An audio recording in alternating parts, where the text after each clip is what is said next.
Good evening, everyone. I want to welcome you all on behalf of the Ipswich Conservation Commission. This is another presentation free to the general public from the Ipswich Conservation Commission. My name is Catherine Carney-Feldman. I know a lot of you, and I'm on the Conservation Commission. And birds in the environment are very dear to my heart, obviously to all of you as well. I would like to introduce someone probably that you all know, Jim Berry, and he probably doesn't need an introduction. We're very fortunate. Over 30 years ago, in 1972, Jim moved to Ipswich, and it changed a lot of people's lives. It has enlightened us. He has shared his enthusiasm with birds, with plants, with the environment, and with the interconnection of all of that and the importance of that. He is in the process of rewriting and updating a book written by Charles Townsend in 1905 on the birds of Essex. And I'm sure that all of us will be looking forward to reading that when that comes out. Now, there's many things I can say about Jim. He's in many clubs, bird clubs throughout the area. He's written many, many articles and has done wonderful things, including starting the Ipswich Open Space in 1991. So with that little introduction, what I'd like to now do is invite Jim to come up. And let me just say that if you have any questions during the presentation or after, unless you are using a microphone, it can't be heard. This is a live presentation. It's going to be shown on Channel 8 right now. You'll also be able to get it at your convenience on your computer by going to ICAMIpswich.com in the future, probably within the next couple of weeks, and being able to pick it up anytime you want. But for you to get those questions on the film so people can hear it, Jim will be reiterating your question so we can all hear it. So with that, I'd like to introduce Jim. Jim?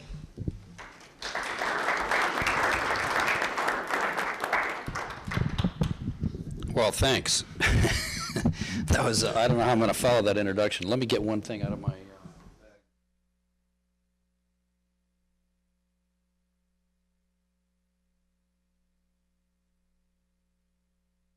Okay, can you hear me? How about that? Can you hear me now? All right. Well, I appreciate Catherine inviting me to speak to you. This is going to be on the nesting birds of Essex County. It's a presentation I've given many times before, although it's never the same twice. A little bit of background. I moved here in '72, as Catherine said. I grew up in Ohio, and I got into birding in college by taking an ornithology course. I didn't know anybody who knew anything about birds when I was a kid, so I had to catch up. But it's been that course changed my life, and it sort of directed it for the remainder of it.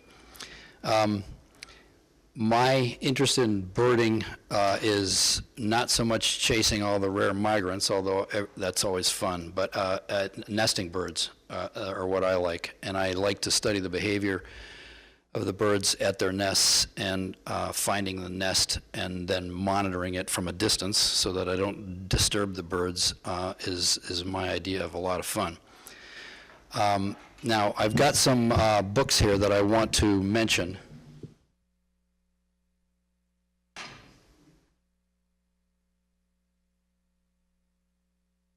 This is The Birds of Massachusetts by Dick Veet and Wayne Peterson. It's published in 1993 by Mass Audubon. This is it's what's called a state bird book. It gives you the status of every species that's ever been recorded in Massachusetts. It's not a field guide or anything like that. It's just a report on the status of the birds and the history of their status. This is the breeding bird atlas from the first breeding bird atlas in Massachusetts. Breeding bird atlases are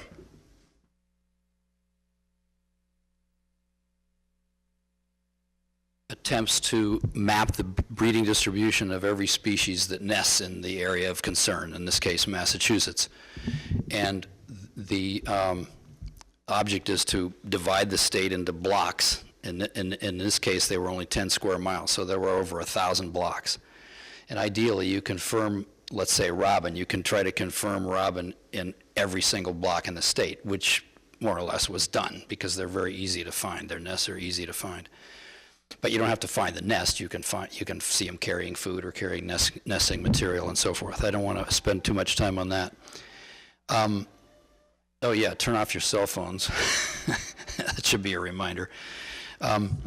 Okay, so the breeding bird atlas, the first breeding bird atlas, the field work was done from 1974 to 1979, and we just completed 5 years on the second Massachusetts Breeding Bird Atlas, or BBA. If I say BBA, that's what I'm talking about, from 2007 to 2011. And I worked on both of them, and that's where I got, that's why I got a lot of these slides.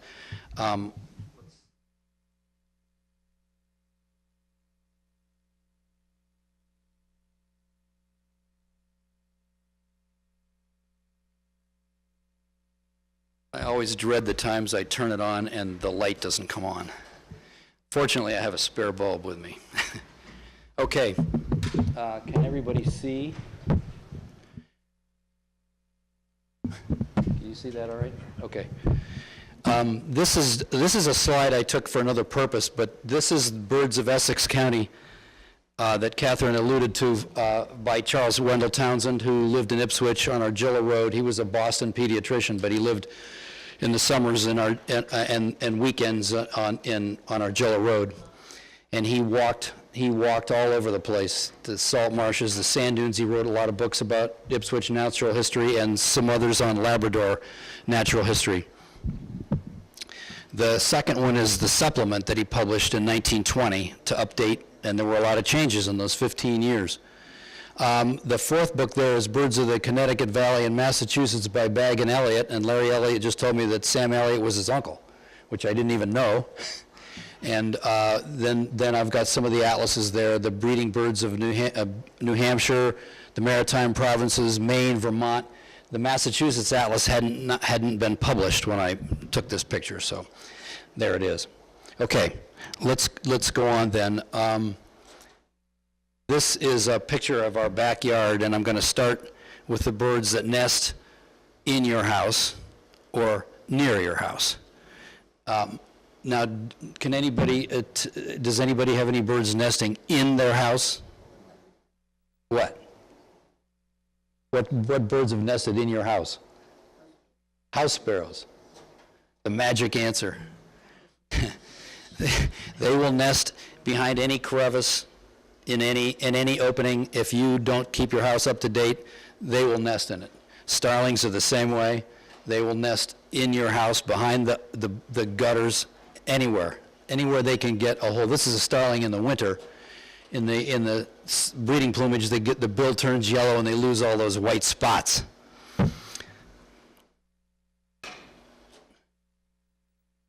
Now, this is a legitimate bird that may nest in your house. This is a chimney swift, and they are called that because they fly down chimneys. Can you hear?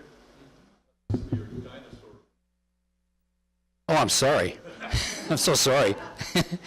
Maybe you should sit over here. All right, I'll try it.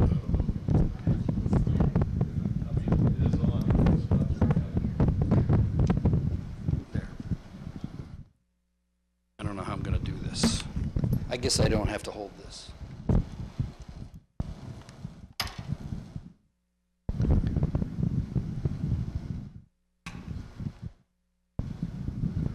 All right, is that better? A little better? Not better? Like that? Is that better, Ida? Can you hear me now? No, Ida? All right, well, anyway, they use their saliva to, as a kind of cement, to cement those sticks to the rough wall of the chimney, and they don't seem to fall off until much later. Now, a lot of birds will nest in your outbuildings, your garage, your barn, your shed, and the barn swallow is one of them. Nests in barns, obviously. That's a cute picture. Oh, by the way, a lot of these slides I bought from the Cornell Lab of Ornithology. Those are the best ones. If they're crappy ones, they're probably mine. And if, well, all the worst ones are mine, most of them are mine, and then I got a lot of them from Cornell Lab, and then I got some others from Sean Carey, who's a friend who lives in Boston, and he used to take millions of slides. Now he's all digital, so he was giving away slides and gave me a lot of his.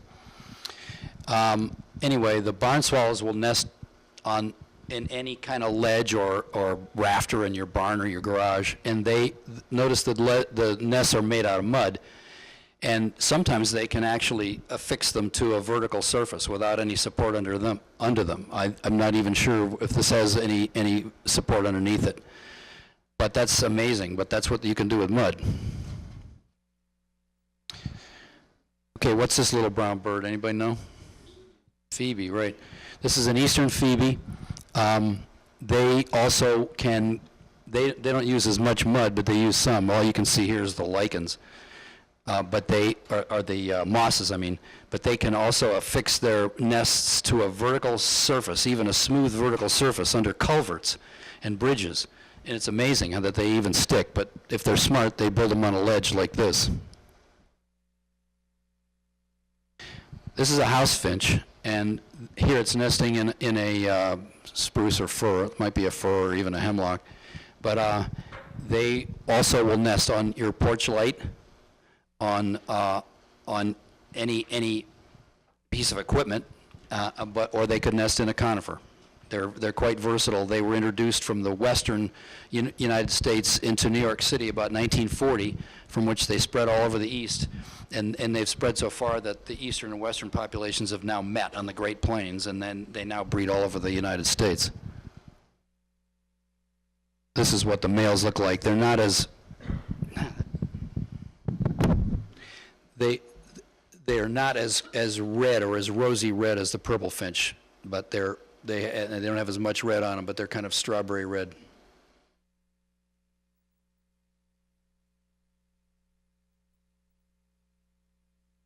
What's this? Good. Y'all are with it. Yeah, robins will nest on your window ledge, over your porch light, or in your shrubs, or in your conifers.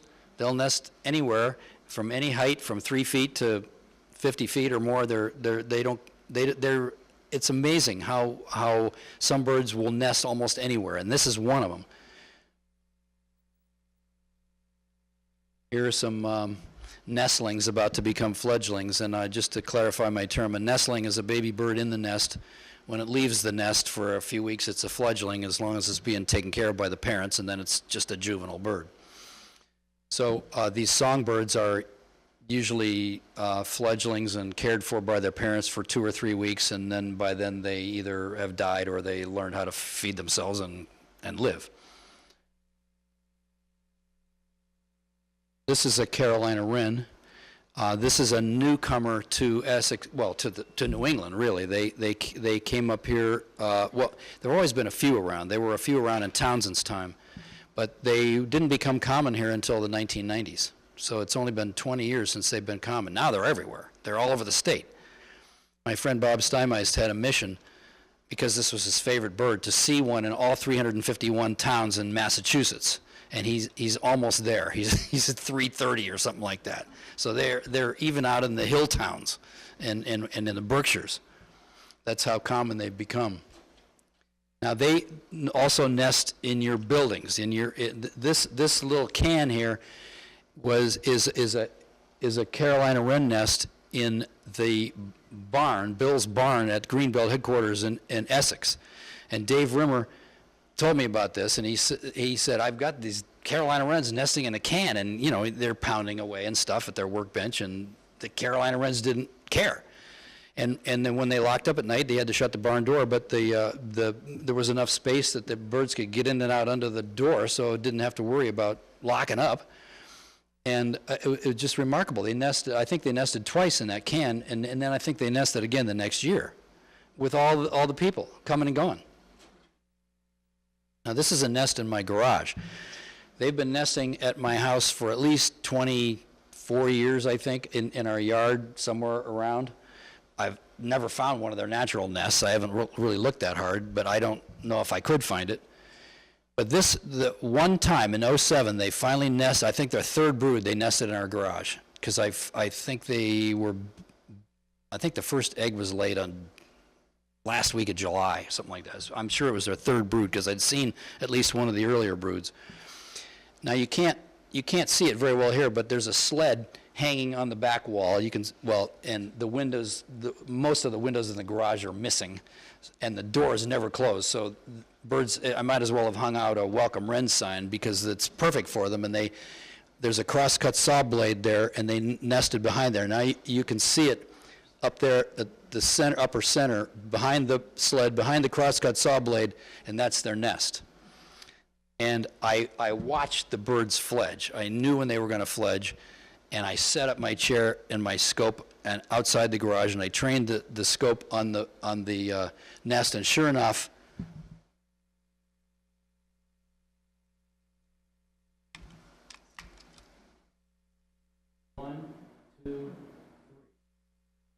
I think the fourth one died, but the three remaining birds all fledged at about 8:30 or something in the morning, and they all immediately took up their respective perches on that sled, and then they went out of the garage, and I never saw them again. I didn't try very hard to see them, but they were probably around, but that was it. And if I hadn't been there, I would have missed it. That was a real treat for me. Now, there are a lot of birds that nest in boxes. And how many of you have nest boxes in your yard, or bird houses? Oh, that's good. The house wren is one of them. They're pretty aggressive. They'll try to chase bluebirds and tree swallows away, even though they're smaller. I don't know if they succeed or not, but they're pretty tough little customers. If you have a big box, you might get a screech owl. This is a box of a friend in Raleigh, and that's a gray morph screech owl trying its best to look invisible. Probably succeeding, because if you didn't really know it was there, you might not even notice it. This is another owl. They're supposed to be gray or reddish, right, which means orange-brown. But this one looks brown to me, and I think that's an intermediate color morph. I mean, a screech owl is born one color or another. It never changes its color. That's why they don't call it phase anymore, because it makes it sound temporary. The color is permanent, but the different morphs interbreed, and it doesn't make any difference which color you are. So this one looks brown to me. This is in a snag and also in Raleigh. But screech owls nested in our box in our yard the last 2 years in a row. The box was made by Will Holton. Thank you very much. And the first year, let's see, that would have been 2 years ago, we weren't even aware that they were nesting until we saw two young looking out the hole, and they were almost ready to fledge. And we never had heard the screech owls, we'd never seen them, and we couldn't believe it. So last year we were ready, but the owl helped us by literally perching in the hole all winter. And so we knew they were going to nest, and they did. And I counted the young as they came out and fledged. Were 5 young, and that's the most I've ever heard of a screech owl. It was hi Pat. It was just a wonderful experience for us. Now the rest of these birds are that nest around your house in your trees or shrubs, if you have them, and the cardinal, of course, is one of them. This is the obligatory shot of a male cardinal. If I didn't show a male cardinal, somebody would whine, and we don't need any whining. Catbirds, they usually nest in our multiflora rows, so they're safe from my prying hands, because I don't want to get cut to ribbons. But they nest in our shrubs every year. This is a mourning dove on a nest in a spruce tree up at the Stichter's yard in Newbury. This was about 5 feet off the ground, so I was able to zoom in on it. And when both sexes incubate, so I don't know which one that was, but they always lay two white eggs. These eggs are not camouflaged. You'll see a lot of camouflaged eggs later on. But and then when the young grow up, they get, the adults change the grain they eat into some kind of a paste, and it's got a milky substance in it, so they call it pigeon milk, and the young goes inside the gullet to pull that out. I guess they regurgitate it. I'm not sure of the physics of it, but that's how they are fed. Blue jays will nest around your yard. I remember one time we had blue jays literally attack a red squirrel that was getting too close to the nest, and they were just merciless. They just went at it until the squirrel finally cowered off and, gave up. But the red squirrels and gray squirrels are notorious egg stealers. They love to eat eggs of songbirds,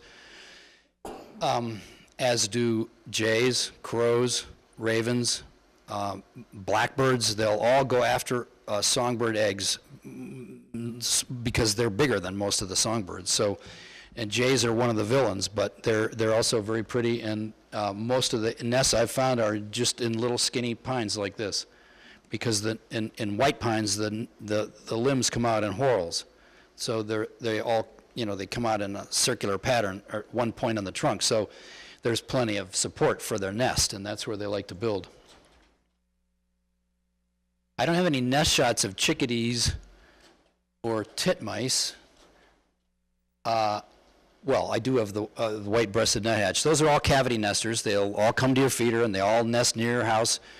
And the chickadees use old downy woodpecker holes, which are about yay big at the biggest. They have to be small because they don't want anything else getting in. The titmice will use woodpecker holes, but they also will use knot holes. And the white-breasted nuthatches use almost exclusively knot holes, at least in my experience. And this is one coming out of a knot hole. It still has a worm in its mouth, so I guess she's going to go back in, or he. Most of these birds, the females tend to do all the incubation, but both parents feed the young, so they share the work that way. So I don't know which this is, but this is a knot hole nest in Georgetown. That's a typical nest site. Baltimore orioles will nest in your yard. The death of the elms didn't have any effect on them. They never slowed down. They just switched to willows, oaks, maples, ashes. They didn't seem to have elm trees. They sometimes nest in the lowest hanging branches like they done in the elms. I've seen some nests as low as 10 or 12 feet off the ground, but usually it's higher. And this nest happens to be in a willow. That's a female oriole tending her young, and here come the young.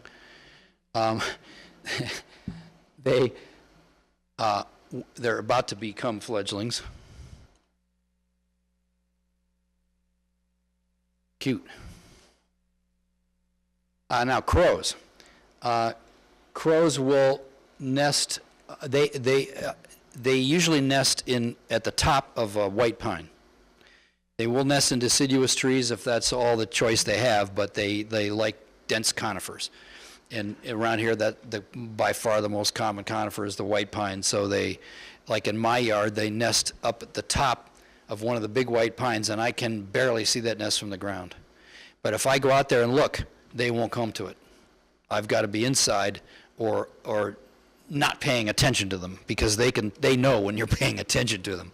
So they will, they're very cagey about that. But they will nest in your yard, whether you know it or not. Downy woodpeckers, hairy woodpeckers, red-bellied woodpeckers, flickers. Those are 4 of the 5 nesting woodpeckers in Essex County. The other's a pileated woodpecker. All 4 of those species will nest in or near your yard if you have enough woodland around. This is a downy woodpecker. It's a male because it has the white, the white nape patch. Notice that the bill is about half the length of the head. This is a hairy woodpecker, which looks the same, but it's bigger. Red patch on the male, and that bill is as long as the head. So if you're ever in doubt about which one you're seeing, and you can't get a grip on the size because it's alone, then look at the bill length. That's the best thing to use. If it's as long as the head, it's a hairy. And That's the same on both. I think the downy has it too, yeah. In fact, I think that's why it's called the downy woodpecker. I think that, I'm not sure about that. Now, you can't see it on the downy also, but they have black, the white outer tail feathers have little black hash marks on them. And in the hairy woodpecker, those are absent. You can't see any black marks on that tail. So that's another good field mark to use to distinguish the two. This is a red-bellied woodpecker looking out a nest hole. She doesn't have red all the way down to her bill. This is a male who does, and that's how you tell the sexes on the red-bellied woodpeckers. And they are the newcomers. They've only been common around here since about the mid-90s. The first nest I ever saw in the county was at Mary Fosdick's house in 1993, and I was thrilled. And I didn't see another until 2000. Now I've found as many as 9 nests in a year in the county without even trying. So they've just exploded around here. If this bird looks unwell, it is. It had flown into a window at Diane Faisler's house, and we put it on this chair until it recovered, and it did recover and fly off. But many birds do not recover from window collisions, and I'll talk about that a little more later on. Hummingbirds will nest near your house. If you feed hummingbirds, they're probably, and she keeps coming, because the males have nothing to do with nest building or caring for the young. They're just stud service, and that's their only role. But if the female hummingbird is coming to your feeder in the summer, she's probably nesting within 100 yards, or maybe 500 yards, I don't know, but probably within 100 yards or 200 yards of your house. But the only way you can find it is to watch which way she goes, and if she goes in the same direction constantly, then you move closer and watch, and maybe you can find it. This is a very tall hummingbird nest. This is the highest one I've ever seen. They're usually about half that height, but they're lichens. There's a lot of spider silk and stuff in them, but they're covered with lichens, and you'll see another species later on which has a very similar nest. Now, Brian, the nest wasn't that high, was it? Wasn't nearly that high. I didn't put in a photo because I didn't get good photos, but Brian had this hummingbird nest in his yard right overhanging the Ipswich River, and a July storm came along, and series of storms. Yeah, it was 3 or 4 years ago, and knocked the nest over to about 110 degrees or something, or 100 degrees, more than 90 degrees. And one of them fell in and drowned, and the other one clung, and then made, and this was like a week old nestling. And they have tiny feet to begin with, and it somehow climbed up to the top, and the mother fed it until it was ready to fledge, and then it died. Just as it was ready to fledge. Yeah, it was heartbreaking. Cedar waxwings will also nest near your house. Now I caught these two on my roof.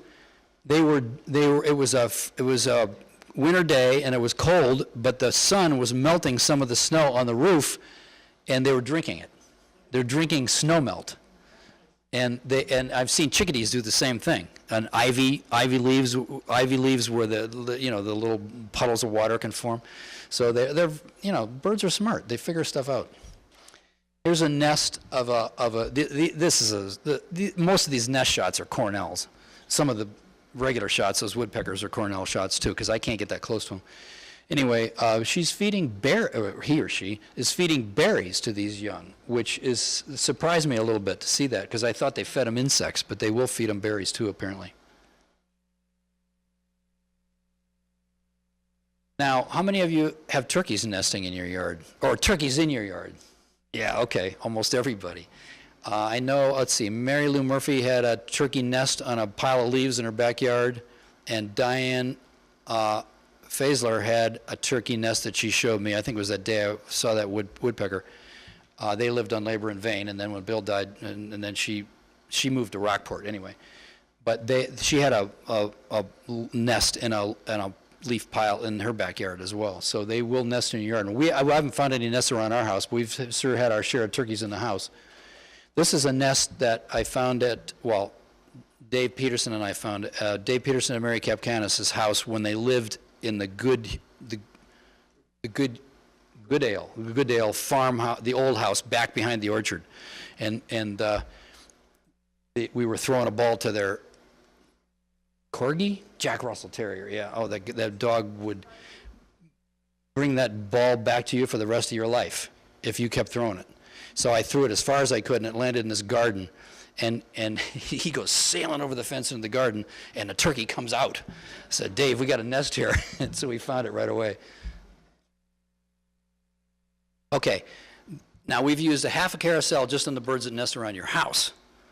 So we're going to shift gears now and go to the field habitats. This is Appleton Farm, the great pasture at Appleton Farm. That's Wayne Castaway on the left and Dick Wright on the right. This is in late 90s when the three of us were doing some point counts of birds on the farm, and that was really fun. It's just a beautiful place when the flowers grow up there.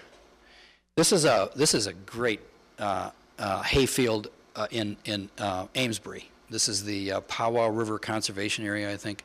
It's just gorgeous. You have to use the term field loosely because fields grow up to become forests, and they're successional fields. And power lines are successional fields. They're kind of linear fields, but they're not cut very often. So they once in a while I guess they try to keep the trees from growing up, but other than that they don't pay much attention to them. This is the power line in West Boxford. You can see it goes down and becomes very swampy at the bottom. We'll return to that later.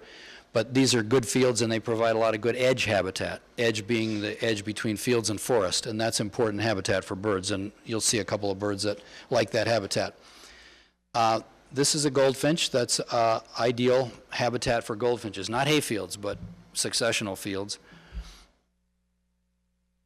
This is probably the worst slide I ever bought from Cornell, but it shows you a pair at a nest, and they build these tidy little nests, sometimes in shrubs. I think this is probably a shrub, but usually they put them at the top of a sapling, a coniferous sapling. So in the winter, you can go around and count goldfinch nests because they don't come apart very easily, and they usually last through at least one winter.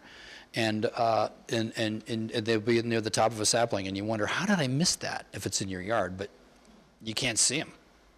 I hide them pretty well. I haven't found very many goldfinch nests active.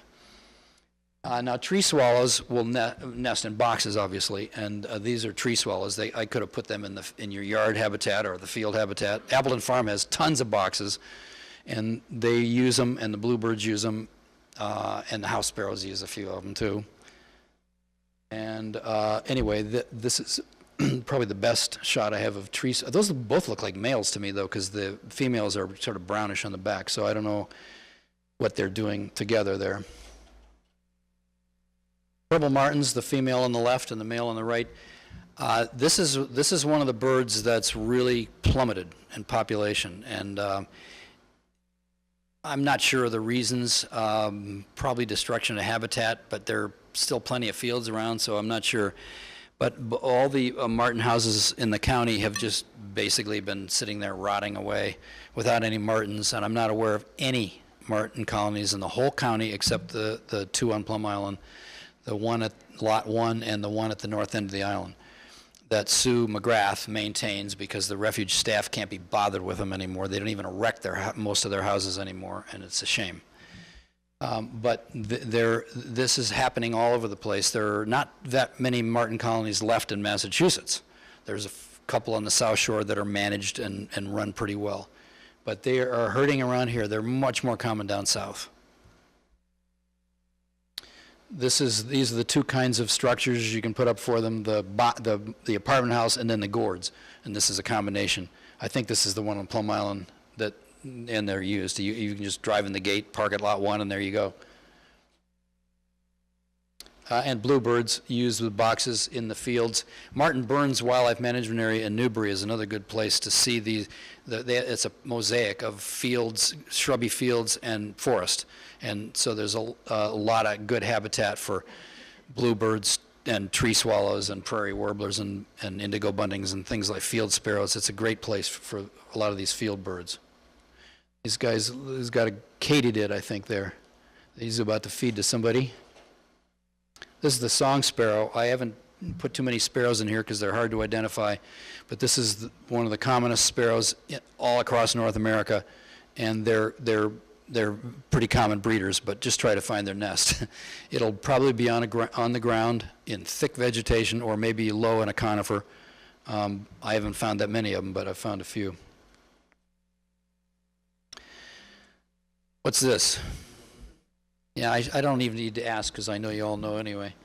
But indigo buntings are uncommon birds here. That is, they're not rare and they're not common. They're in between. They're uncommon. And they're also very beautiful. Wayne Peterson, the co-author of this Birds in Massachusetts, who is a guy I work with on the Bird Observer staff, and I'll show you Bird Observer later on. I always like to pull his chain because he's never found an indigo bunting nest, and I've found at least a dozen of them, so I can always hold that over him. Anyway, this is a Cornell slide, and I don't know what that white dot on her head is, but this is the female feeding a young. Oh, and I should call your attention to the colors of the mouth linings. They're bright colored on most birds because when the baby bird opens its mouth, that bright color is the stimulus for the adult to jam food into it. And similarly, like like in gulls, they usually have a red spot on the bill, and that's the stimulus for the young to peck at it. They want to peck at that color, and they do it instinctively, and that gets the adult to open his mouth and regurgitate the food into the chick. So it's a stimulus response kind of thing, and that's why the mouth linings are bright colored, and you'll notice some different colors on these birds. Killdeer nest in fields and marshes too. They nest in salt marshes. I could have put them in either segment, but they always lay 4 eggs. And notice how concealed those eggs are against those pebbles. And they love nesting in fields with pebbles. And if they will sometimes nest in a grassy field, but if there's a gravel road nearby, that's where they're going to nest. And they'll nest, even if it's an active gravel road, they'll nest maybe at the side of it or something where there's still some gravel. They nested in my cousin's driveway in Akron, and they had to just fence it off so nobody would drive over the nest. They had a gravel driveway. They also nest on gravel. Yes, they do. Yes, they do nest on gravel roofs. That's true. And I think I saw them nesting. I saw a pair on a school roof in Boxford one time, and I thought they were nesting, but I couldn't prove it. But several species have adapted to nesting on gravel roofs. Nighthawks, least terns, maybe some gulls. These are American kestrels, and this is our smallest falcon, and they have taken a big hit in population. Nobody knows why, because there are probably several reasons. Destruction of habitat, competition from Cooper's hawks, which have really seriously rebounded in population and can kill kestrels because they're bigger and they're bird hawks, and they'll go after kestrels. So and then there's pesticides. There's all kinds of problems that these birds are dealing with. They used to nest all over Essex County. Now you can hardly find a nest. It's really a shame because they're such cool little birds, and they're falcons, so they will take small birds and rodents, but they take a lot of insects, large insects, because they're not very big. This is nesting in a barn. They used to nest in Jimmy's barn at Appleton Farm until they fixed the rafters and tidied up the barn, and now no more. Well, I don't have to ask what this is. It's a adult red-tailed hawk on one of the bird boxes at Appleton Farm. In fact, it's right by the parking lot by Jimmy's barn there where the store is. And I just kind of like the shot. It was on a gray day. But that shows you the red tail as well as anything. And this is, I accidentally forwarded that, but that's okay. This is the nest. Cornell slide, and they nest on edges. This is the hawk that you're most likely to see over the fields, although they all hunt fields. But they build their nests on the edge between a field and a forest, or the salt marsh and the forest, and that's That's just where they like to have a clear view. Unfortunately, the second year before they come back to it, they may find a great horned owl on it, in which case they're just out of luck. They've got to build a new nest, because great horned owls don't build nests, they take nests. And they love taking red-tailed hawk nests or crow nests. Now we get to the hayfield birds, and one of them is the bobolink, and this is the bird that we conservationists are trying to manage for by getting farmers not to cut their hay until August, and a lot of farmers don't want to hear that. They say the hay is more nutritious and they get more money for it if they cut in June. Well, if they cut in June, they just mow down all these nests and kill the baby birds. But it's a problem. If the grassland is publicly managed, like Strawberry Hill, run by the town, then we can control when it gets hayed. And I think the town does a good job of that. Nichols Field is another. But some and trustees are pretty good that way, but some hayfields are public lands. Other towns don't manage it for them. They let the farmers hay them whenever they want. And it's a continuing education process, although you're not going to convince a lot of the farmers anyway. This is the female, the female bobolink. They don't look anything alike. And that's what all the fledglings look like.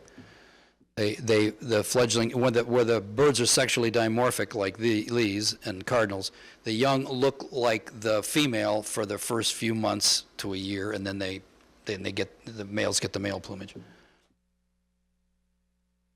The other one is the eastern meadowlark, and these have also plummeted. The bobolinks are doing pretty well in this county and the state, but you'll see later that they're not doing so well nationally.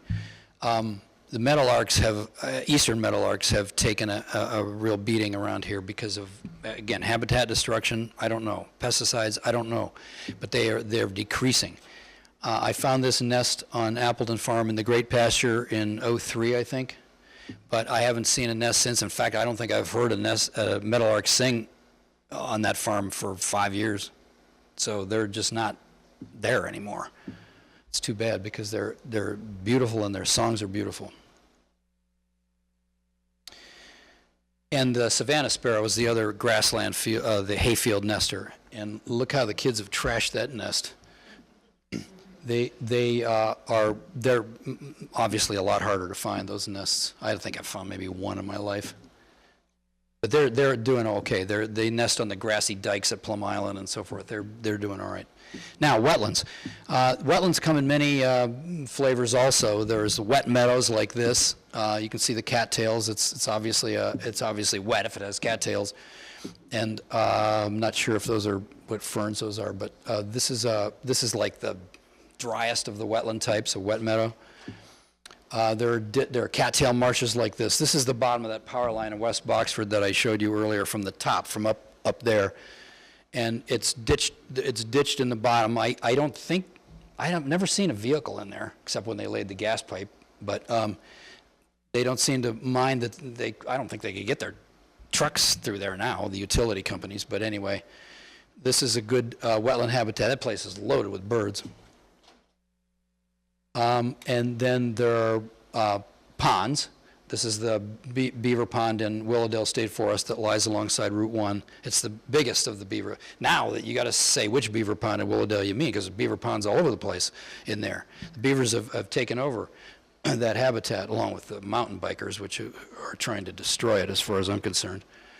But this I took from my kayak as I was heading toward that cattail marsh there. And then there are streams like the Miles River. This is the iconic view at Don Bosco from the first bridge when you drive in, looking north, and it's where the painters all set up their easels. So all kinds of wetlands. This is a Canada goose, and I think it's a perfect slide for this species because they're all mouth anyway. The most abundant nesting species in the wetlands is the red-winged blackbird, and followed closely by the common grackle. The female looks very different from the male. In fact, I'm not even sure this is a female because it's starting to get a red epaulet, so it's probably a young male, but that's what the females look like. here's a nest, and this is, I took this slide somewhere around here. Every eggshell in history that has a pattern like that is unique. You can never find the same pattern on two eggshells. It's like fingerprints. They're all unique. It's remarkable. But I don't think you could ever find two eggs that had exactly the same pattern on it. The purpose is camouflage, although they don't look particularly camouflaged to me.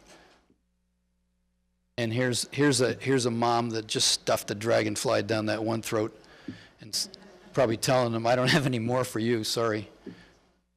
This is a cattail nest, but I've seen them nest in dry fields at Appleton Farm, so they're kind of versatile. They nest in shrubs, anywhere. And a grackle, I don't have a good nest shot of a grackle, but they're almost as common as the red tails, and they nest primarily in wetlands also. I swear they're going to develop webbed feet before long.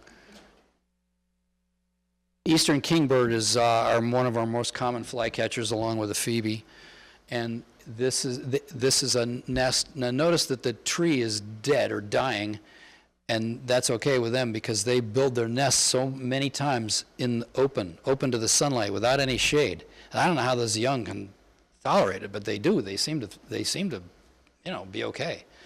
I've seen them nest in shrubs in wetlands a foot above the water, and I've seen them nesting 70 feet up at the top of a white pine.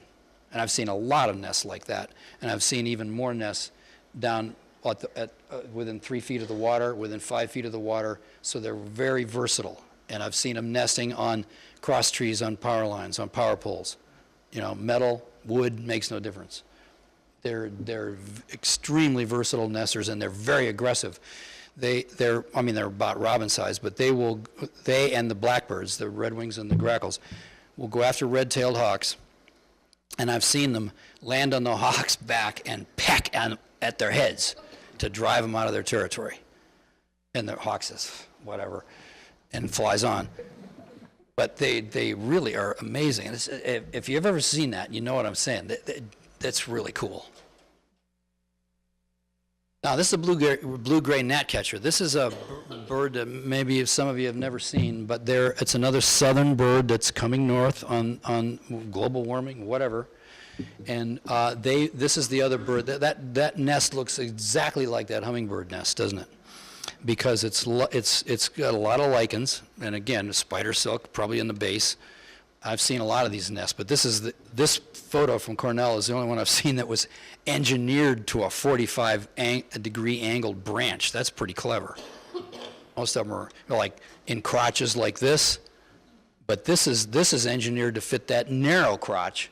That was in Ash Street in West Newbury. That's the dirt road that goes through the swamp in West Newbury, and that just blew me away that they had chosen that little crotch, and it was only 3 feet from the ground. And they just engineer it to whatever crotch, or they can saddle them on a limb, whatever.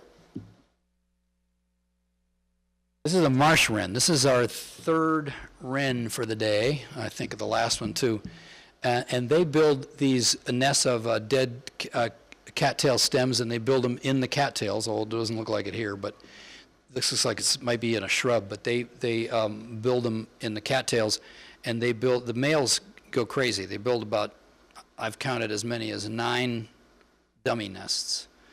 And then they build all these dummy nests, and then the female comes along, and if she likes any of them, she might use one of them, or she might say, you don't know what you're doing, and build her own, and then lay the eggs in it. So that's what hormones do to marsh wrens. I don't know, they build a lot of dummy nests. I guess they're not the only wrens that do that too. And a kingfisher is another good wetland species. They're obviously restricted to wetlands for fishing, but they will fly a mile or two away to get the right bank. They dig a hole in a bank horizontally into the bank, and 2 or 3 feet. That's a lot of digging for those little feet, but that's what they do, and that's what the bank swallows do, as you'll see later on. I don't know how it's going to feed that fish to a young. That fish is going to be bigger than the young, but maybe it's just going to eat it itself. I don't know. This is a female. The females are brighter colored in the kingfishers. They have that brown on the flanks and across the breast. The males don't have that. So the females are like the female kingfishers. And that's not true of all kingfishers, but this species it is. And they're like the phalaropes that way. The females are more colorful. Belted kingfisher, yeah. It's the only one in most of North America. There's a couple of species down on the border, but with Mexico, but that's about it. This is our kingfisher. Yellow warblers. Most of the warblers nest in the forest, but there's a couple that nest in the wetlands, especially, or in the shrubby areas. One of them is the yellow warbler. This is a pair of them. The male's got the stripes on it, the brownish stripes. The female doesn't have that much. I think that's a Cornell slide. This is a slide I took of a nest where I caught it just right. The first young had just hatched, and the other three aren't hatching yet. So that, I mean, they nest, they wait. Most songbirds wait till the clutch is complete, the clutch of eggs is complete before they start incubating, because by the time May comes around, it's not freezing at night, so the eggs can survive. And if it did get down to freezing, they'd sit on them. But mainly they wait till the clutch is complete, and then they start incubating. That way they all hatch at the same time, and that's to the advantage of the bird, because if they hatched one day at a time, if they started incubating with the first egg, and they lay one egg a day, and then they hatched one per day, then they're in the nest longer, and that's not good. Because the longer they're in the nest, the more subject they are to predation. Jays, crows, chipmunks, and so on. Oh.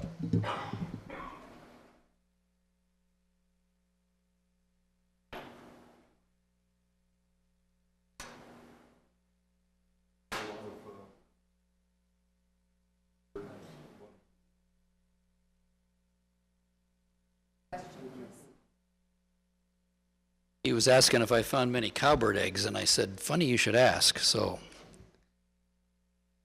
this is a common yellowthroat. This is the other marsh nester. It's carrying a big caterpillar there, and here he is feeding a cowbird. The cowbirds, as you know, are parasitic. They don't build their own nests. They lay their eggs in other birds' nests, preferably smaller birds, because the cowbird eggs, through long evolution, are programmed to hatch quicker. I mean, they have to get it in there early on. They don't want to put their egg in a nest where the clutch is complete, because then those other eggs have a head start on the cowbird egg. And the cowbird knows that when she's looking for a nest, and they sit up there in the trees and they watch, and they locate lots of nests. And they know that they have to lay when there's only one or two eggs in the nest, if their egg is going to hatch first. They don't think about this, I don't think, but it's their instinct. So this is what happens. And the baby cowbirds, by blind instinct, will try to kick other baby birds out of the nest, or eggs out of the nest. They don't all do that, and they don't always succeed, but sometimes they do. So like I found a blue-headed vireo nest last year in Boxford, and I saw them feeding it, and I could only see one bird. So I noted the color of the mouth lining, cowbird. It was red, not yellow, like the vireos. So I knew that they were all putting all their energy into one cowbird and none into their own babies.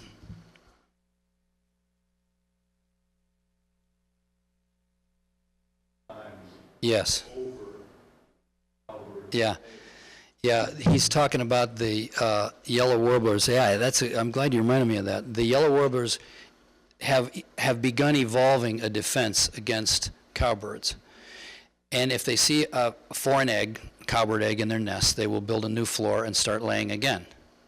And if they see a cowbird egg in there again, they might build a second floor. I saw that photo of one that it was bisected after the season was over, and it had 6 layers and buried eggs in all of them.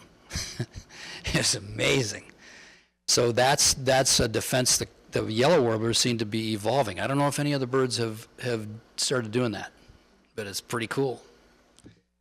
Okay, so this is a baby cowbird. It soon dwarfs the parent, but the parent doesn't know any better, because it's their baby, right?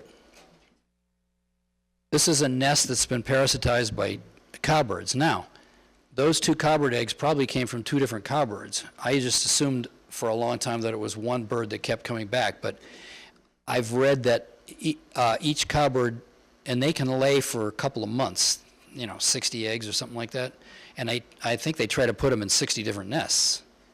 So this could have been hit by 2 separate cowbirds.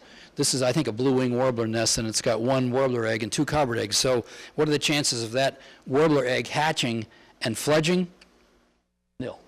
Because with only 1 of them and 2 bigger cowbirds, forget it. So that's the cowbird's reproductive strategy. This is the villain herself.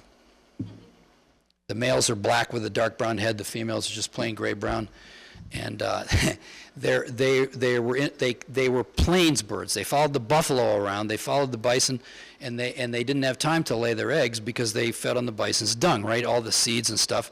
So they just stopped building their own nests at some point, and they just started laying their eggs in other birds' nests along the way. They haven't ever looked back. No need to build a nest. And then this is another wetland nester, the wood duck. They're cavity nesters, and they nest in boxes or in cavities like this. And this is a young wood duck contemplating its leap of faith. When it leaps out and floats to the ground on its stubby little wings, it preferably into the water, but not necessarily, because they have to take the holes where they can find them. So a lot of times and I've never seen this. I've always wanted to see this. But Len Medlock, who's a photographer up in New Hampshire, has got this sequence of photos, digital photos, where he got the little duck, on its way to the ground. Oh, it was so cool.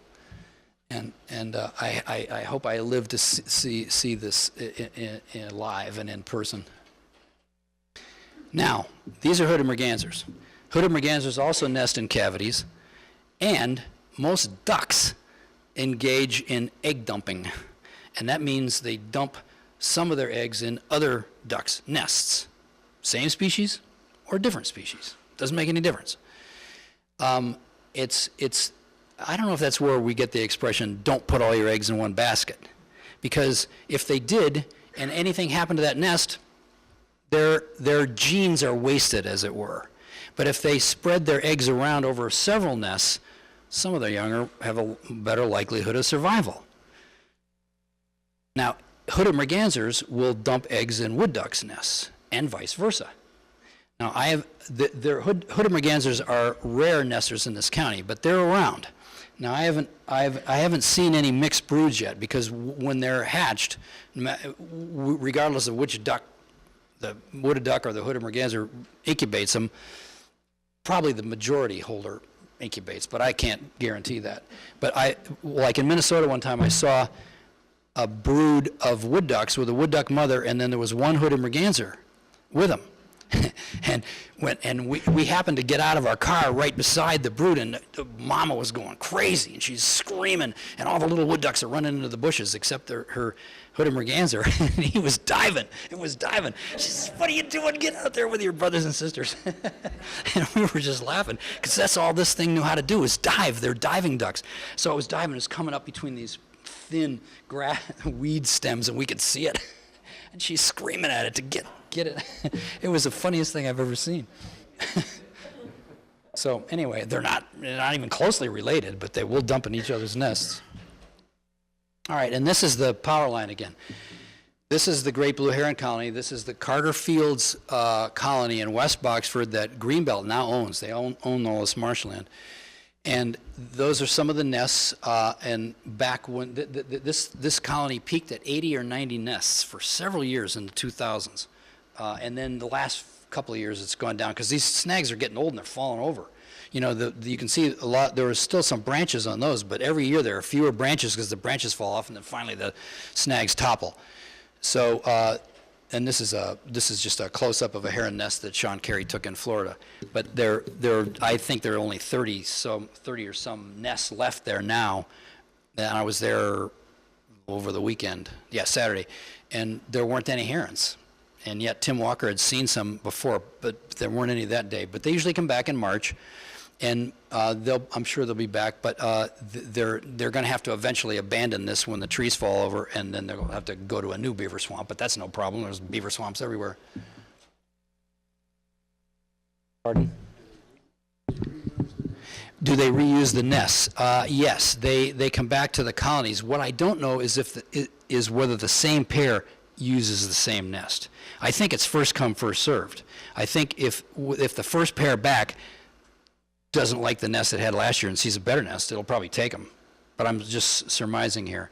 And also, those occasional nests is used by a horned owl, great horned owl, or even an osprey. And I actually saw a red-tailed hawk using one of them one year in this colony. But more often it's horned owls that'll use the, and they don't seem to bother the herons, and the herons are not excited about a horned owl using a nest. They are excited when a bald eagle uses a nest. And I saw this in Ohio in the Cuyahoga River Valley. This bald eagle, these bald eagles were using one of the heron nests, and they built it up in this huge nest, and then every time one flew in or out, all the herons panicked. But the bald eagle didn't seem to be interested in them, so then as soon as it landed or flew off, then they settled back down, and I guess they got used to it. They had to deal with it. This is a green heron. They don't nest colonially like the herons or the egrets. They nest individually. And are you ready for this? 5 little green herons, little baby green herons. This is a Cornell shot. I wish I had taken this. I saw 5 of them one time in a nest in the Crane Beach dunes back around 1975, and they just look like these little feathered sticks. So and you can see that.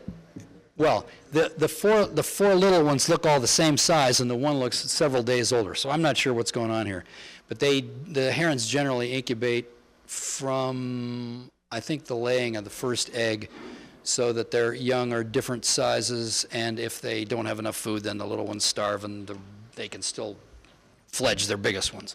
That's the strategy there. But these 4 all look the same size. I don't know whether they all are or not, but they are cute. Or ugly. I go for cute.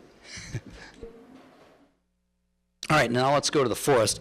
I love this picture. I took this at Don Bosco several years ago. It's where the trail forks. Which one are you going to take? It reminds me of Robert Frost's poem. Which fork are you going to take in your life? This is a trail in Willowdale that's been overgrown by ferns, I think. That's the trail, but I'm not sure. Anyway, it was a nice shot. This is to show you that there's a lot of swamp in the woods. All our woodlands are mosaics of upland and swamp. This is a swampy portion of a woodlot of a wildcat conservation area in Boxford. It's just a nice shot of a swampy place with all kinds of skunk cabbage. So these are mosaics, and there's no pattern. So a lot of the birds, some of them will concentrate on the wet areas, some of them on the dry areas, but it's all one habitat. Now, this is the commonest breeding warbler in our state forests. This is the ovenbird, because it builds a nest of the entrance on the side like an oven. That the wrens do that too. And here it has 4 babies, and they have red mouth linings with yellow gapes. That's the gape is the edge of the mouth. And these were probably taken from a blind. I suspect all these close-up nest shots were taken from blinds. And these I've not shown any sign of decline, except I'm not sure in Willowdale what those mountain bikers and all their additional trails are doing to the ground nesting birds, but it can't be good. The black and white warbler is another one that nests on the ground. This one has 5 young. I've found 2 or 3 of their nests, and they are wicked hard to find, believe me. And notice how I don't know if you can even tell, it's sort of nestled in a little natural cavity in the ground where they don't have to really do anything but line it. And it provides a bit of protection. They've decreased in population around here. This is the black-throated green warbler. We're getting into pretty now. This is a female. The males are the same yellow, but they have a black throat. And I see 5 young here too, I think. Yeah, 5. There's. Oh, wait a minute. Maybe 4. Anyway, they nest in hemlocks, pines, and their nests are wicked hard to find too. They have decreased very much around here, and it's too bad. They used to be, I think they used to be the 2nd most common breeding warbler. Now they're probably 5th or 6th or something. They're just even hard to hear sometimes now. On the other hand, the pine warbler has skyrocketed, and I don't know why. I mean, they're competitors, I think, with the black-throated greens because they both nest in pines. But these things have exploded in Massachusetts, where this black-throated green has gone down. I'm not sure of the reasons there. Scarlet tanager. This is the female on her very flimsy nest. I found a few of these nests. They usually nest in oaks like this, but I found a nest in a hemlock, and I found a nest in a spruce, of all things, in the bird reservation. That was amazing. And that nest, they fledged young in like 22nd of August. That was amazing. And they are not known to be double brooded, so I don't know. They probably had 1 or 2 failures before that, because if a bird fails, it'll start over, usually. Rose-breasted grosbeak. Females and males look nothing alike. There's a nest. They will nest in shorter trees, big shrubs, small trees. They don't nest very high, so their nests are not terribly hard to find, if you can find the birds. They're not that common. Beautiful songs, too. The wood thrush is one of the iconic woodland birds. This is a nest shot of one from Cornell, and this is a nest that I photographed in Willowdale. It's incredibly sloppy.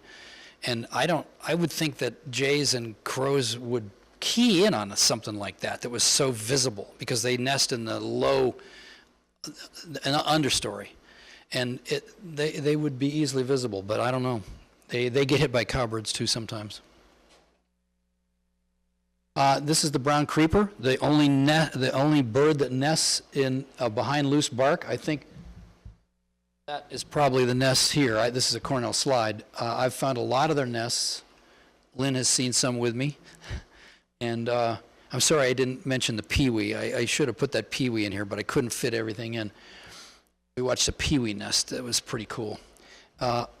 Okay, so this is the creeper. He's got food. He or she got food in his mouth. They both build and they both feed the young. I think the female does all the incubation. But they make their nest behind the loose bark, preferably, well, not ever open to the top because they don't want it to be rained on, but open at the bottom if it's tight enough. But sometimes it's closed at the top and the bottom and only open on the side, like this one apparently is, and then they jam sticks in there in kind of a hammock shape, and then they line it and lay their eggs in it. So they're hammock-shaped nests. This is a red-eyed vireo. This is another bird on the decline. They used to be the commonest woodland bird, and if you have the old Peterson from 1947, the Peterson Field Guide, it'll say this is the commonest nesting bird or something like that in the eastern forests. Not anymore. They're declining, and again, I can't. Well, I'll get into some of the reasons at the end of the presentation. Anyway, the nest is underslung, and here's another shot of a nest, a vireo nest. You can see that they're hung from the top, and they always are completely underslung. They attach them at the top only, and then they just hang in the breeze underneath. That's a blue-headed vireo nest I found in Ohio, but all vireos build their nests like that. Pileated woodpecker is another woodland bird, although you could get them in your yard. We've heard them in our yard occasionally. This is a male. Notice how, like on the red-bellied woodpecker, the male has the red coming all the way down to his bill, which this bird does. That the female, it stops about there. She's got the red crest, but not the red forehead. And also, the male has red moustachial stripes where the female has black. So that's how you tell them apart. Now, what's this, a male or female? confidently. It's a male because it's got red all the way down to the bill. But this is a nestling. This is a day or two before this bird fledged. It was in a nest up at Maudsley State Park in Newburyport. And you can barely get a sense of red there, but the red's all the way down to the mouth. So that's a male fledgling, and they get that color before they even leave the nest. Big woodpeckers. All right, can you see a bird here? What is it? Woodcock. Left eye, right eye, bars. They have their eyes are like here, so they can see in front of them and behind them. About the only bird like that. Body. It's on a nest. Linda Cook showed me this bird up in Raleigh, and we had a hard time finding it, even though she'd already found the nest. She knew roughly where it was, and then I spotted it. I don't know how. We were like 3 feet from it, and she didn't flush. Finally, she flushed off those 4 eggs. Now, those are camouflaged eggs. They look like the aspen leaves they're laid on, and that's the only sandpiper that breeds in the woods, nowhere near water. They don't have to, well, they probe for worms in wet mud, but they don't have to breed near water. So it's a unique, really unique sandpiper. Now, the ruffed grouse is really, really hurting. It's one of the most,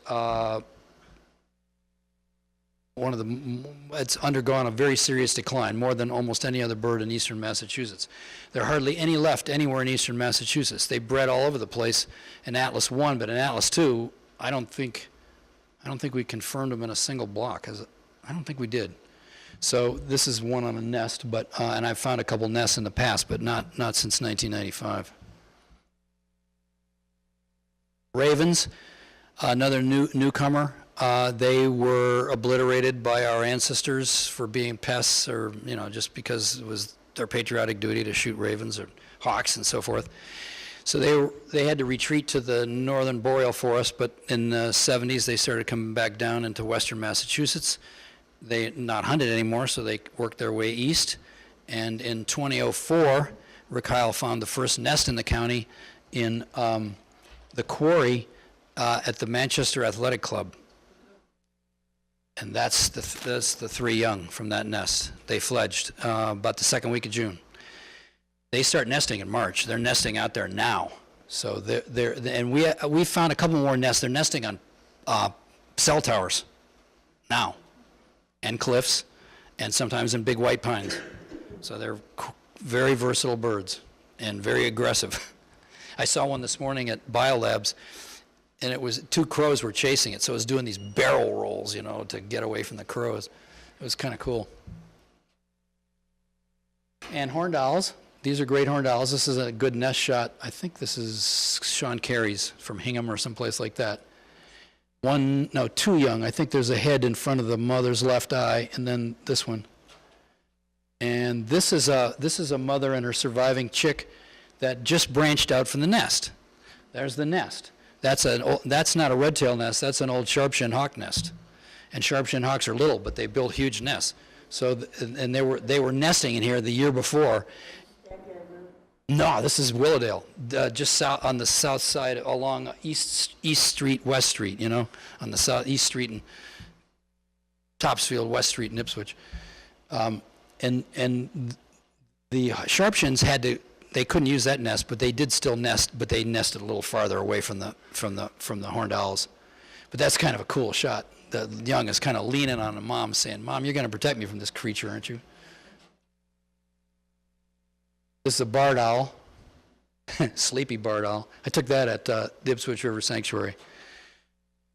This is Jack Holt, who lives in North Andover and has been banding hawks and owls since he was a teenager. That's all he's ever done. That's all he ever wanted to do.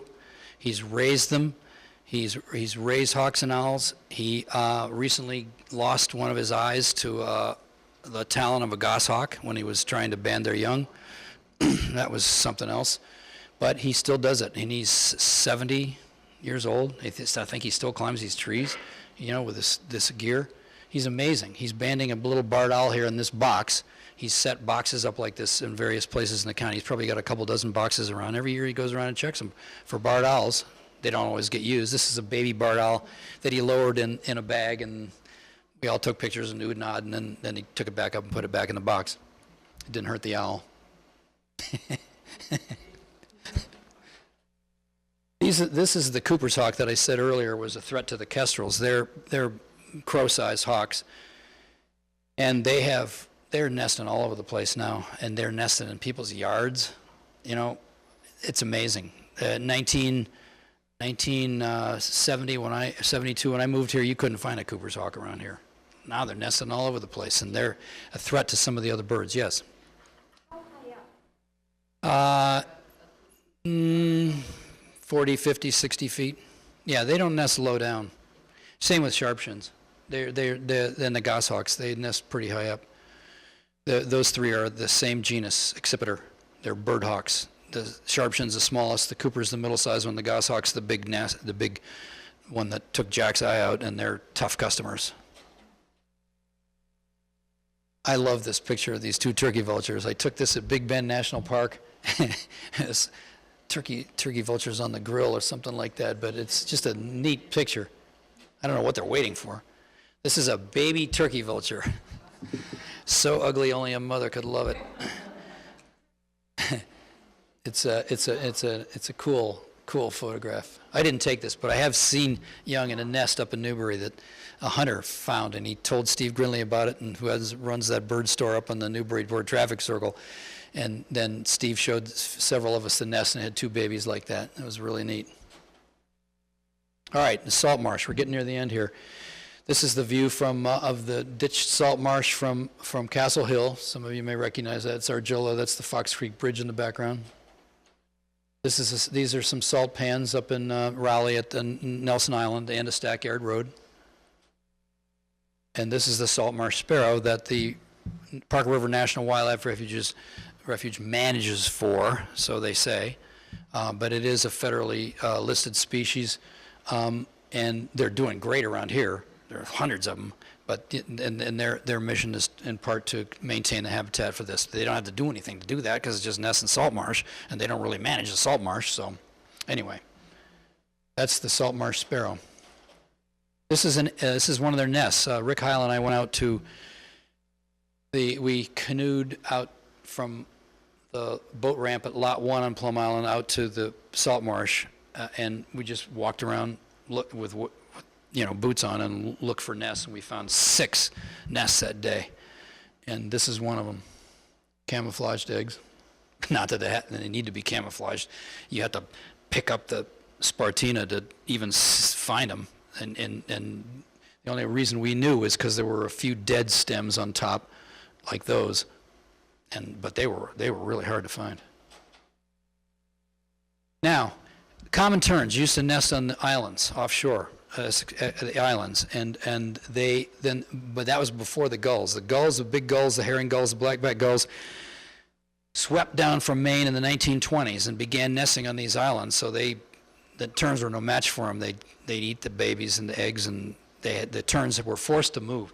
Now they nest on the salt marsh islands, and they're subject to the spring tides and so forth. So they have a lot to contend with. This is one of their nests.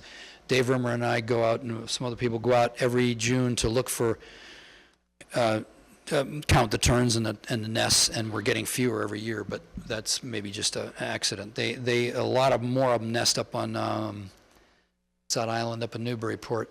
It's a salt marsh island. I can't think of the name of it. Woodbridge Island. It's just salt marsh. And the willets are a big sandpiper, and if it hadn't lifted its wing, you wouldn't see that white wing stripe. But they were shot out of New England and the maritime provinces, gunning for birds, songbirds, shorebirds, all birds was sanctioned and the norm 100 years ago, and it was only stopped because of the formation of the Audubon Societies. I'm sure you all know that story about how the ladies got together and formed the Audubon Society and got the men to help them out, and they finally stopped the plume trade, but the gunners were a problem for decades more, and it's old habits die hard. And today we're horrified at the shooting, the slaughter of the birds that our ancestors indulged in just 100 years ago. It was unbelievable if you read about it, just unbelievable slaughter.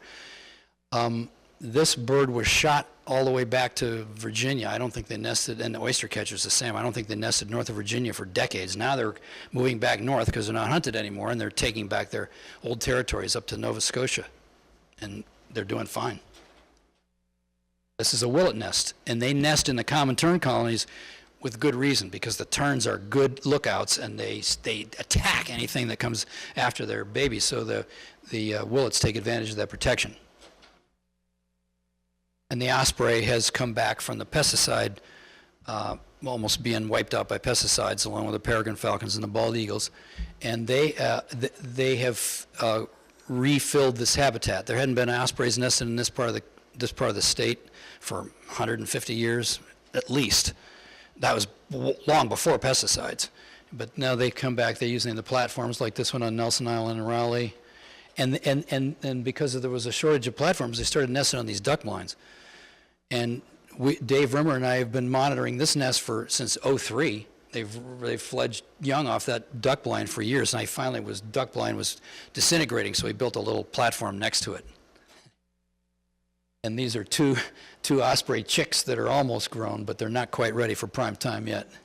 They look like they're not happy with being photographed or being discovered. Now, this is a black duck. What's that duck? That's a hybrid. This is the black duck, which are just wiped out as nesters. They were nesting all over Massachusetts and Atlas I. Now there are hardly any left. And there are multiple reasons, one of which is hybridization with mallards. The mallards and the black ducks, mallards look, they have green heads and they're light on the back, and the males, and the female mallard looks like this, so she's lighter. But they hybridize freely, and that's taken a toll on the black duck population. This has probably got some domestic in it too because of the white, but you can see it's partly green on the head. Seems to be anyway. So this is a female mallard. Why do I have them in the salt marsh section? Because they nest in the salt marsh. They don't just nest in the fresh marsh, they nest in the salt marsh. This is one of several nests I've found in the salt marsh. So their mallards are just going great guns around here, unlike the black ducks. And this is the gadwall. This is a pair of gadwalls, the male on the right, the female on the left.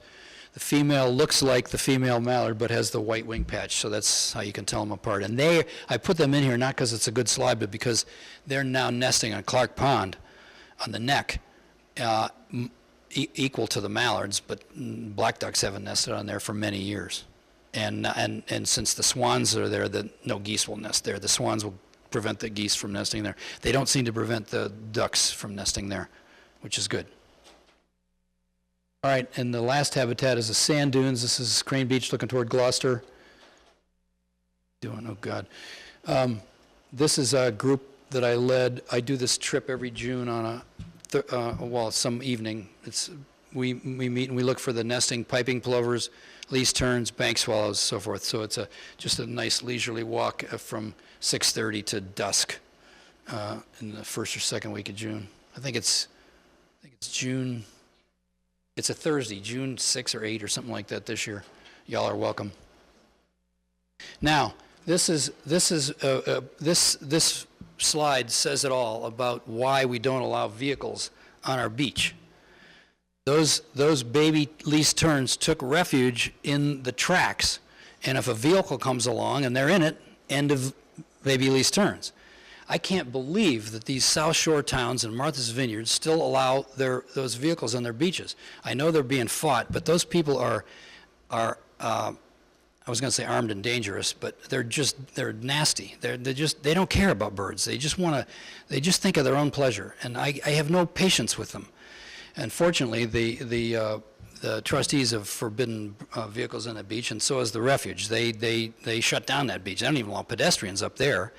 But the trustees have realized that the pedestrians, when they're educated, leave the terns alone. I used to see people go back in the tern colonies with their blankets. What? You know, they're just stupid. But now I don't see anybody do that. I think the people have been educated well enough to stay out of the colonies. And this is a piping plover at a nest.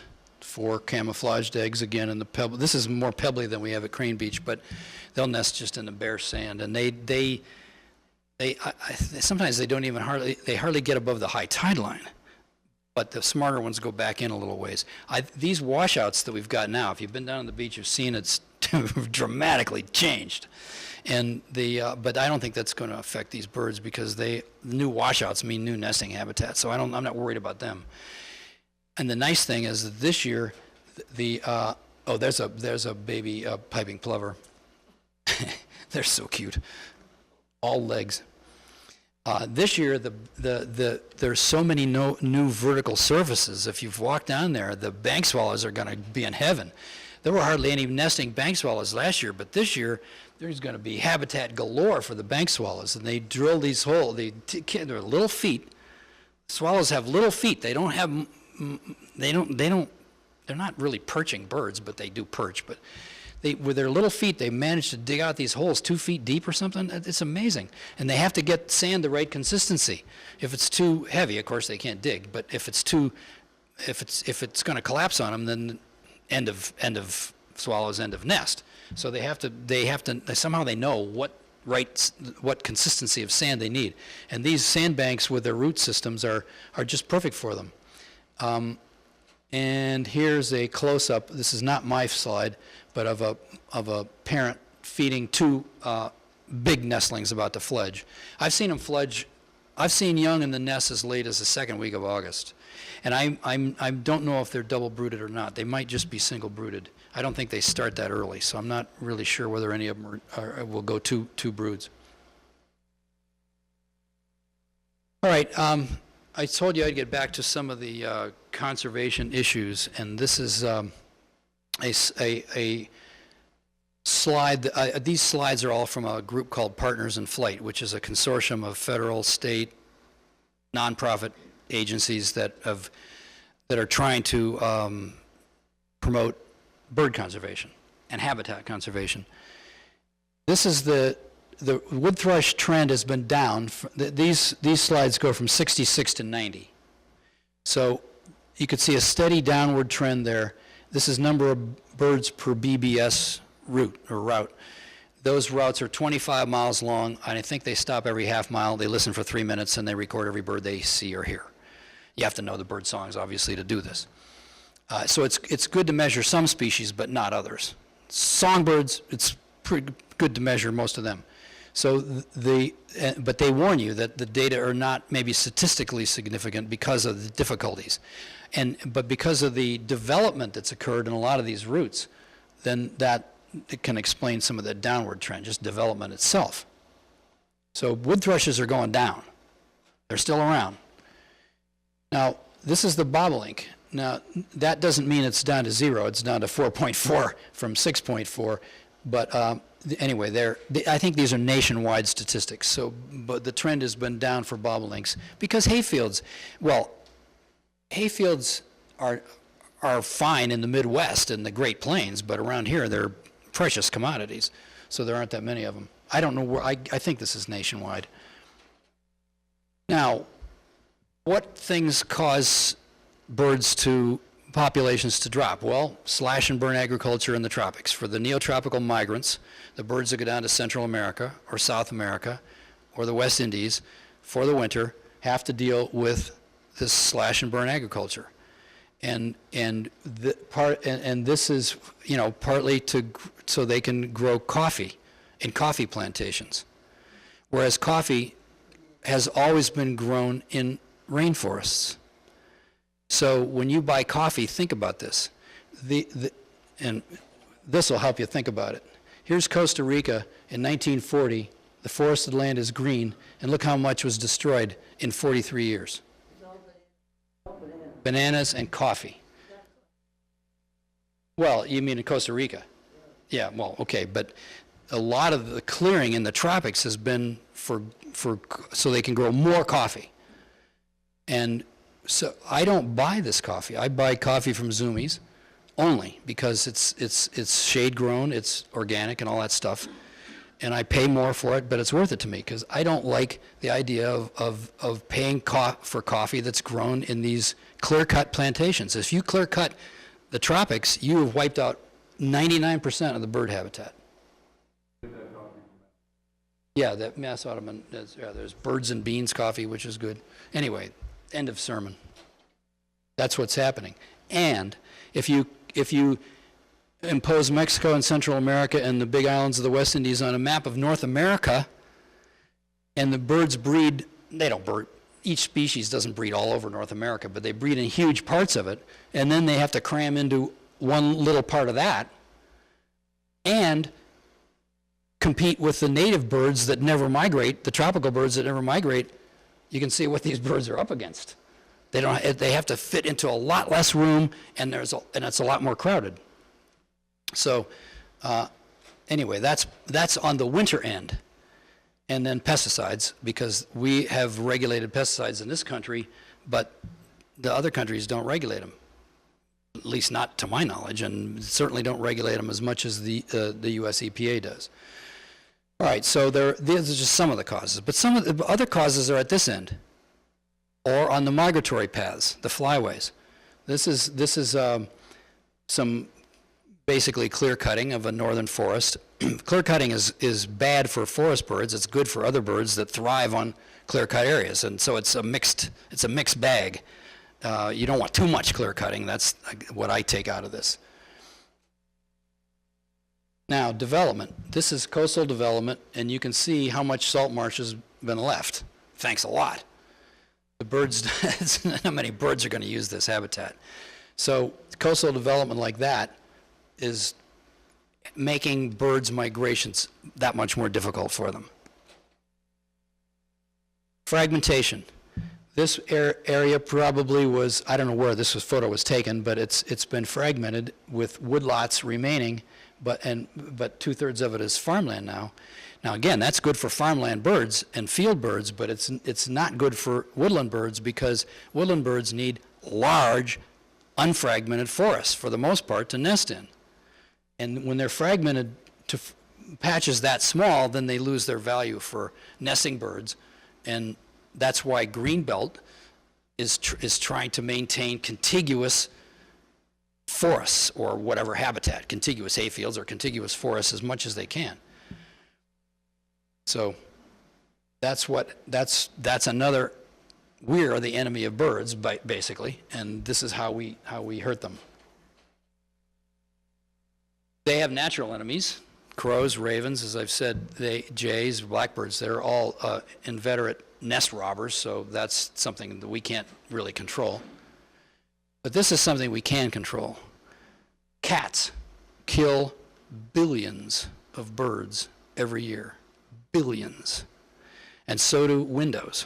I talked about the windows earlier, and there are things you can do. You can look up sites. If you Google bird window collisions or you can probably find lots of websites that give you good ideas on how you can make your windows bird safe or whatever you call it, where you can, put things in front of them, hang nets in front of them, or draw lines on them, or put falcons up. I don't know how good that does, but we can do something about windows. We can also do something about cats.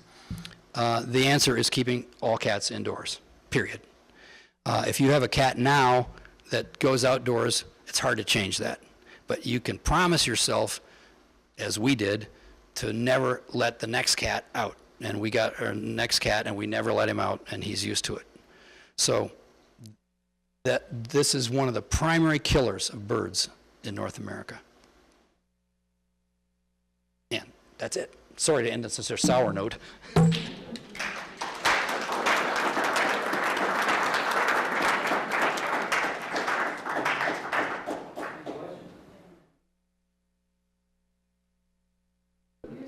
Pheasants here years ago. Japanese pheasants. Pheasants, yeah. Don't see any of those any longer either. I couldn't put all these species in here. Pheasants are not native. Yeah, the question was, what about pheasants? Pheasants are natives of China. They were introduced here in the 19th century sometime, to the point where they became the state bird of South Dakota. I don't know why. I guess the hunters ruled in South Dakota or something. But the state introduces them here, and I thought maybe they stopped introducing them here, and I asked Pat Huckery, who's the regional chief of State Fish and Wildlife, and she said, no, we're still releasing them. And I said, well, why are they down? Why are there no more breeding pheasants? You know, you can't even find a pheasant anymore, hardly. So she didn't really have an answer for that, but she says they still release them. And I suspect maybe the hunters are all waiting and shoot them as soon as they leave the truck. That's the only thing I can imagine, but I don't know. Yeah, that's right. Coyotes, foxes have always been here, but coyotes have only been here the last 30 or so years. So coyotes are probably, that's a good point, that the coyotes have probably had a profound influence on the pheasant population, except they don't seem to be hurting turkeys at all. So I don't know. But yeah, that's got to be one of the factors. Coyotes have changed the balance, especially for, well, it's hard to get into it. They're not after little songbirds, but they take a lot of the mid-sized, the smaller predators, I suppose, and maybe that's good for songbirds. If they take more squirrels and chipmunks and so forth, maybe that has a beneficial effect on songbirds. Everything's related to everything else. Other questions? All right, well, thank you for coming.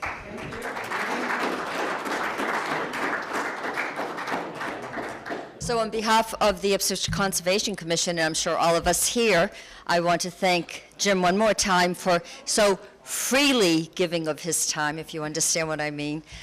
It's wonderful for all of us to listen to him. I know he has accumulated this information over so many years. Some of us are neophytes and just learning about birds. Other ones have been around doing this for a long time. But it's a wonderful presentation for all of us to have. And the nice thing is you'll be able to see it again by going to your computer and just checking ICAM, Ipswich.com, look under the videos, and use the keyword birding. I also want to thank Steve LaBelle, who's in the studio right here. He's the one that's been filming for us tonight from ICAM. Thank you so much for all of you coming out tonight.